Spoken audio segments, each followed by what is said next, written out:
नमस्कार मैत्रिणींनो, माझ्या चॅनलमध्ये तुमचं स्वागत आहे। आजच्या व्हिडिओमध्ये आपण व्ही नेक पॅटर्न कुर्तीची कटिंग आणि स्टिचिंग कशी करायची हे पाहणार आहोत। हा ड्रेस पॅटर्न सध्या खूप ट्रेंडमध्ये आहे, त्यामुळे आपण हा पॅटर्न बनवलेला आहे आणि ट्रेडिशनलमध्ये हा ड्रेस जो आहे आपण बनवलेला आहे। तर याकरता इथे साधारण कुर्तीसाठी तुम्हाला फुल स्लीव्ज हवी असेल तर 2.5 मीटर फॅब्रिक घ्यायचं आहे। या पद्धतीची मी लेस घेतलेली आहे आणि तेवढंच मी अस्तर देखील घेतलेला आहे। अस्तरचं फॅब्रिक इथे अशा पद्धतीने 4 फोल्डमध्ये ठेवून घ्यायचं आहे। सुरुवातीला आपल्याला व्यवस्थित कुठेही अस्तरचं फॅब्रिक क्रॉस नको आहे, क्रॉस असेल तर ते कट करून टाकायचं आहे। हवं तर प्रेस करून घ्या फॅब्रिकला। फॅब्रिक 4 फोल्डमध्ये करून घेतल्यानंतर अशा पद्धतीने वर मी एक रेष आखून घेतलेली आहे फॅब्रिक सरळ करून घेण्यासाठी। या व्हिडिओमध्ये मी ऑलमोस्ट सगळ्या गोष्टी क्लिअर केलेल्या आहेत, कुर्तीची कटिंग प्लस स्टिचिंग देखील। आता व्ही नेक पॅटर्न आपण बनवणार आहोत, तर इथे शोल्डरसाठी मी 7 इंचावरती मार्किंग केलेलं आहे। त्यानंतर परत एकदा 7 इंचावरती मार्किंग केलं, जेणेकरून आपली जी आमोलची लाईन आहे ती तिरकी यायला नको किंवा क्रॉस व्हायला नको। तर अशा पद्धतीने ही लाईन जी आहे एक पॉइंट ठेवून आखून घेतली। 7 इंच शोल्डर 7 इंच आमोलसाठी मी मार्किंग केलेला आहे आणि हा जो आहे डीप नेक नाहीये, बॅक साइड जी आहे डीप नेक नाहीये, त्यामुळे आपण फुल शोल्डर इथे घेतलेला आहे। त्याचबरोबर आता 7 इंच आमोल मार्किंग केल्यानंतर तिथून खाली साधारण 7.5 इंचावरती आणि वरतून 14 किंवा 14.5 इंचावरती असं मार्किंग करायचं। पहिलं मार्किंग 7.5 इंचावरती, तिथून खाली साधारण 14 इंचावरती मी मार्किंग केलेलं आहे हिपच्या मेजरमेंटसाठी। ही जी लाईन आपली आहे ती वेस्ट लाईन आहे। त्यानंतर ही जी खालची लाईन आहे ती हिपची लाईन आहे। आणि फॅब्रिक कसं फोल्ड करायचं तर तुमचा टोटल हिप राऊंड मोजायचा आणि त्याचा चौथा भाग करून त्याच्यामध्ये 2 इंच असं आपल्याला फॅब्रिक 4 फोल्डमध्ये ठेवायचं। चेस्ट आहे 40 डिवायडेड बाय 4 करून 10 इंचावरती मार्किंग केलं। त्यानंतर इथे 9.5 इंचावरती मार्किंग केलेलं आहे वेस्टसाठी। लुझिंगमध्ये 38 इंच वेस्ट आपण घेतलेली आहे। पोटाचा भाग किंवा पोटाचा घेर जो आहे तो जास्त दिसू नये याकरता साधारण 11.5 ते 11.25 ते 11.5 इंचावरती हिपचा 4th पार्ट घेतला। 11.5 इंच प्लस 2 इंच मार्जिन। सर्व पॉइंट्स आपल्याला अशा पद्धतीने कनेक्ट करून घ्यायचे आहेत दाखवल्याप्रमाणे। आणि पूर्ण कुर्तीमध्ये मी 2-2 इंच जी आहे ती मार्जिन घेतलेली आहे। अशा पद्धतीचे हे 3 मेजरमेंट घेतल्यानंतर आता इथे छोटासा कर्व देऊन घ्यायचा आहे, जेणेकरून आपण ज्यावेळी कुर्तीला फिटिंग करतो तर तिथे असं तिरकस भाग दिसायला नको याकरता। आता नेकचं मार्किंग पहा, तर इथे गळा रुंदी जी आहे ती साधारण 3.5 इंच, तुम्ही रेग्युलर जी घेता त्याच्यापेक्षा तुम्हाला अर्धा ते पाऊण इंच, अर्धा इंच तरी जास्त घ्यायची आहे गळा रुंदी, कारण आपण इथे शोल्डर जे आहे ते फुल मेजर करणार आहोत। 7.5 इंच गळा फ्रंट डीप ठेवणार आहोत आणि क्रॉसमध्ये जर मार्क केला तर तो 8 इंच, तर 7.5 ते 8 इंचापर्यंत डीप ठेवला तरीही चालणार आहे, कारण हा व्ही नेक जो आहे तो अगदी गळ्याला खेटून असतो। खेटून म्हणण्यापेक्षा एकदम असा टोटल ओपन हा नेक होत नाही। अर्धा इंच शोल्डर डाऊन करून घ्यायचे आहे दाखवल्याप्रमाणे। शोल्डर डाऊनचं मार्किंग करून घेतलं। त्यानंतर फ्रंट आमोलसाठी 1 इंच आणि बॅक आमोलसाठी 1.5 इंच। पहिल्यांदा शोल्डरचा सेंटर करून घ्यायचा आणि एक साधारण अर्धा इंचापेक्षा कमी असं आपल्याला इथे मार्किंग करून घ्यायचं आहे, म्हणजे 0.25 0.25 इंच असं जे आपण 25 सेंटीमीटर असं म्हणू शकतो, इंच पण नाही। तर असं मार्किंग करून एक तिरकस रेष घ्यायची। तिथून आपल्याला फ्रंट आमोलसाठी 1 इंच आणि नंतर आपल्याला बॅक आमोलसाठी 1.5 इंच अशा पद्धतीने मार्किंग करायचं। तर हे झालं फ्रंटचं मार्किंग आतल्या लाईनवरती।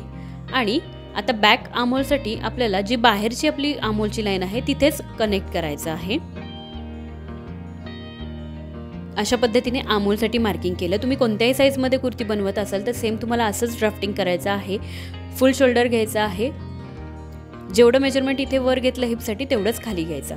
तर शोल्डर घेताना फुल शोल्डर घ्यायचा आहे आणि त्याचबरोबर गळा रुंदी जी आहे ती साधारण वरच्या बाजूने जास्त, जी रेग्युलर ठेवतं त्याच्यापेक्षा जास्त तुम्हाला इथे गळा रुंदी ठेवायची व्ही नेकमध्ये।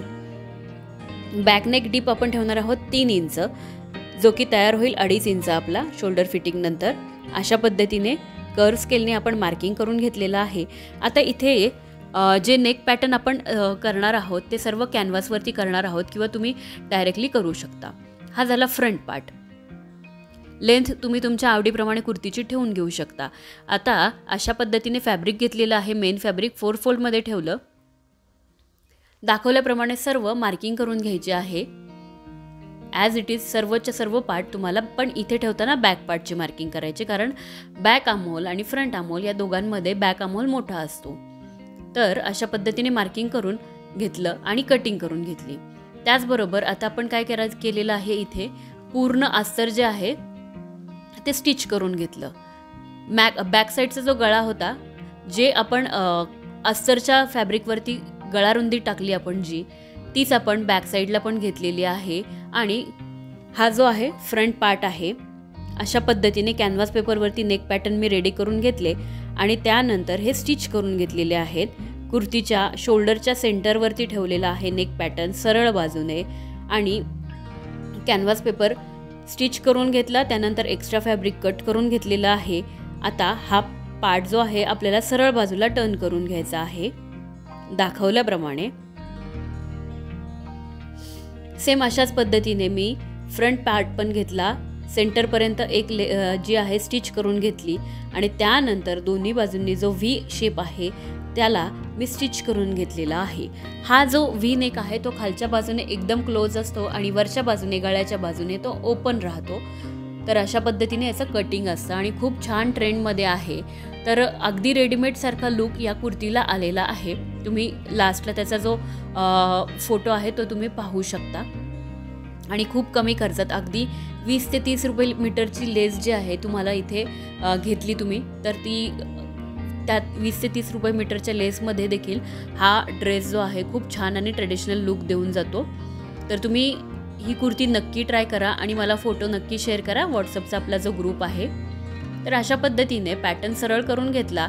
इथे व्यवस्थित नॉचेस लावून घ्यायचे आहेत कॉर्नरच्या पार्टवरती आणि हवं तर प्रेस करून घ्यायचं. सगळ्यात महत्त्वाची गोष्ट की प्रेस करणं गरजेचं आहे जिथे पण तुम्ही नेक पॅटर्न करता आहात तिथे. आता आपण लेस लावून घेणार आहोत. तर मी अशा पद्धतीची कटवर्कची लेस घेतलेली आहे जी की साधारण 30 ते 40 रुपये मीटर अशी मिळते. तर तुम्ही तुमच्या आवडीप्रमाणे लेस घेऊ शकता आणि त्या पद्धतीने ती वापरू शकता. लेसला मी एक मार्किंग केलेलं आहे, तसंच जो खालचा पार्ट आहे तिथे देखील मार्किंग केलेलं आहे. तुम्हाला जस्ट ठेवून दाखवते की ही लेस कशी दिसणार आहे. तर सिंगलमध्ये लावली तरी चालणार आहे किंवा तुम्ही डबल पण ही जी लेस आहे ती वापरू शकता, जेणेकरून नेक पॅटर्न जो आहे तो असा ब्रॉड दिसणार आहे. अगदी भरीव असा मोठा नेक पॅटर्न दिसू शकतो. तर तुम्ही तुमच्या आवडीप्रमाणे इथे लेस जी आहे ती लावू शकता. आता आपण लेस लावायला सुरुवात करूयात. तर लेस लावायला सुरुवात केली मी. एक साईड लेसची पूर्ण स्टिच करून घेतली आणि अशा पद्धतीने एक सरळ मार्किंग करून घेतलेलं आहे. सरळ मार्किंग केल्यानंतर त्याच मार्किंगवरती मी लेस जी आहे ती व्यवस्थित शिवली. शिवल्यानंतर जो एक्स्ट्राचा पार्ट आहे तो कट करून टाकला. हे पहा अशा पद्धतीने. आणि तिथे स्टिच केलेला पार्ट बरोबर सेंटरला येतो. दुसऱ्या बाजूने देखील लेस जी आहे ती व्यवस्थित लावून घ्यायची आहे आपल्याला. आणि जसं की मी तुम्हाला सांगितलं होतं तर डबल पण तुम्ही लावू शकता. फ्रंट आणि बॅक दोन्ही नेक पॅटर्न रेडी झालेले आहेत. तर दोन्ही नेक पॅटर्न समोरासमोर ठेवून घ्यायचे आहेत दाखवल्याप्रमाणे. आणि अशा पद्धतीने आपल्याला शोल्डर फिटिंग करून घ्यायची आहे. शोल्डर फिटिंग करताना देखील इथे व्यवस्थित दोन्ही पार्ट समोरासमोर ठेवायचे आणि व्यवस्थित तुम्ही हवं तर पिन लावून घेतली तरी चालेल. तर दोन्ही पार्ट व्यवस्थित स्टिच करून घ्यायचे समोरासमोर ठेवून आणि 2 वेळा इथे तुम्हाला स्टिच करून घ्यायचं आहे व्यवस्थित असं. अशाच प्रकारे आपल्याला दुसऱ्या साईडचा शोल्डर देखील व्यवस्थित रेडी करून घ्यायचं. स्लीव्ज कटिंगचा व्हिडिओ इथे स्किप झालेला आहे. तर स्लीव्ज देखील मी रेडी करून घेतली. स्लीव्जच्या बॉटमला जे आहे मी लेस लावून घेतलेली आहे आणि साधारण 16 इंचाची लेंथ असलेली स्लीव्ज जी आहे इथे मी बनवलेली आहे. आणि इथे बघा व्यवस्थित अशी स्लीव्ज आपली फिटिंगमध्ये आलेली आहे. स्लीव्ज दोन्ही अटॅच करून घेतल्या. त्यानंतर व्यवस्थित हा पॅटर्न जो आहे अशा पद्धतीने ठेवायचा आहे. पहिल्यांदा आपण साईडने फिटिंग करून घेणार आहोत. आता ही फिटिंग आपल्याला कुठपर्यंत घ्यायची ते जिथपर्यंत आपलं हिपचं मेजरमेंट होतं हे पहा तिथपर्यंत आपल्याला ही फिटिंग करून घ्यायची आहे. तुम्हाला हवं तर यामध्ये कुर्तीमध्ये लूजिंग देखील तुम्ही ठेवू शकता. अजून देखील कुर्ती तुम्ही लूज करू शकता किंवा टाईट देखील करू शकता. पण मला जर विचाराल तर सध्याच्या ट्रेंडमध्ये फिटिंगच्या कुर्तीपेक्षा लूज फिटिंगच्या कुर्तीज खूप चालतात. तर अशा पद्धतीने हिपचं जे मेजरमेंट होतं तिथपर्यंत आपण डबल स्टिच करून घेतलेलं आहे. स्लीव्जपासून हिपच्या मेजरमेंटपर्यंतचं जे फिटिंग आहे ते तुम्हाला 2 वेळा स्टिच करायचं, कारण तिथला जो पार्ट आहे तो परत स्टिच होत नाही किंवा तिथून तिथून खाली आपले साईड कट्स जे आहेत ते फोल्ड होतात. तर तिथपर्यंत तुम्हाला पहिल्यांदा व्यवस्थित अशी फिटिंग करून घ्यायची आहे आणि ती तिथपर्यंत फिटिंग झाली की एकदा कुर्ती घालून बघा. जर टाईट वाटत असेल तर याच वेळी तुम्हाला ते लूज करून घ्यायचं आहे. नंतर सर्व कट्स जे आहेत ते ओपन करून टाईट करावं लागतं किंवा लूज करायला लागतं आणि ते खूप अवघड जातं. तर माझं म्हणणं आहे की हिपच्या मेजरमेंटपर्यंत फिटिंग केल्यानंतर कुर्ती ट्राय करा आणि त्यानंतर फिटिंग करा. त्यानंतर अशा पद्धतीने साईड कट जे आहेत ते व्यवस्थित फोल्ड करायचे. जिथपर्यंत वरती आपली शिलाई आहे तिथपर्यंत जेवढं फॅब्रिक फोल्ड होतं तेवढं फॅब्रिक तुम्हाला घ्यायचं आहे. आता इथे साधारण 1.5 इंचाचं फॅब्रिक आपण घेतलं होतं, 1.5 ते 2 इंच, त्यामुळे कट हा मोठा होतो. तर तुम्ही 1 इंचाचा घेतलं तर याच्यापेक्षा छोट्या साईजमध्ये कट जो आहे तो तयार होणार आहे. अस्तरला मी खालच्या बाजूने जॉईंट लावला होता कारण अस्तर माझं कमी होतं. असाच जो खालचा बॉटम आहे तो देखील आपल्याला डबल फोल्ड करून स्टिच करायचा. तर आता पहा की कट कसे फोल्ड करायचे ते दाखवते. तर इथे मी मार्किंग केलं.